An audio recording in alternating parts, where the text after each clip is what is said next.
బట్టనకే ఖచ్చితంగా ముఖ్యమంత్రి పదవి దక్కుతాం అనుకుంటే దక్కలే. అయితే దాదాపు ఇప్పుడు ముగ్గురు మంత్రులను తొలగించేటటువంటి అవకాశం ఉందనేది వినబడుతున్న చర్చ కదా. ఒకటి కొండా సురేఖ, పొన్నం ప్రభాకర్, జూపల్లి కృష్ణరావు. ఈ ముగ్గురు మంత్రి పదవి తీసేసి ఈ ముగ్గురు ప్లేస్లో కొత్త వాళ్ళని తీసుకుంటారు అనేది వినబడుతున్నటువంటి చర్చ.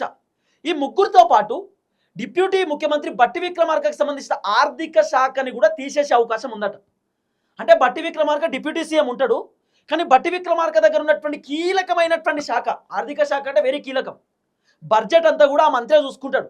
దేనికి ఎంత ఖర్చు పెట్టాలి, ఏం కథ, ఎవరికి ఎంత ఇవ్వాలి, ఈ నియోజకవర్గానికి ఎంత బడ్జెట్ శాంక్షన్ చేయాలి, ఈ నియోజకవర్గానికి ఎంత, ఈ ప్రాజెక్టులకు ఎంత, ఈ పథకానికి ఎంత, ఈ లేకపోతే ఈ సంబంధించినటువంటి స్కూల్కి ఎంత, ఈ బిల్డింగ్కి ఎంత, ఈ కాలేజ్కి ఎంత, ఈ మెడికల్ కాలేజ్కి ఎంత, మొత్తం పూర్తి స్థాయిలో బట్టి విక్రమార్కనే చూసుకోవాలి, ఆయన ఆర్థిక శాఖ మంత్రి కాబట్టి.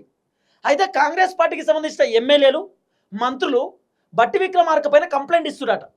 బట్టనకు ఆర్థిక శాఖ హ్యాండిల్ చేయడం వస్తలేదు, ఆయనకు అనవసరంగా ఆర్థిక శాఖ ఇచ్చారు, ఆయన మా నియోజకవర్గానికి ఇప్పటిదాకా ఒక రూపాయి కూడా శాంక్షన్ చేయలే, ఆయనకు చాలాసార్లు ఫోన్ చేస్తే లేపడు, అపాయింట్మెంట్ తీసుకుంటే ఇయ్యడు, కలుద్దామంటే ఆయన ఉండడు, ఆయన వల్ల మాకు ఇబ్బంది అవుతుంది.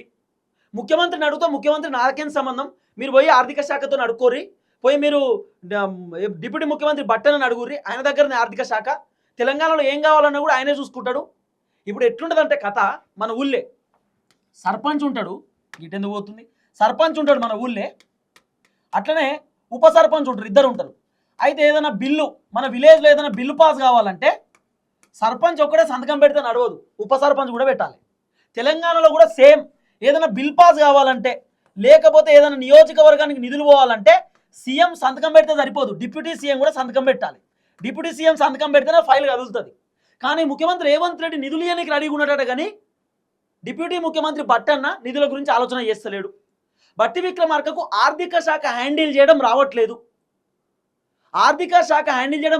కాబట్టి బట్టి విక్రమార్క పైన ఢిల్లీ అధిష్టానానికి కాంగ్రెస్ పార్టీకి సంబంధించిన ఎమ్మెల్యేలు, మంత్రులు, ఎంపీలు కంప్లైంట్ ఇచ్చారు అనేది వినబడుతున్న చర్చ.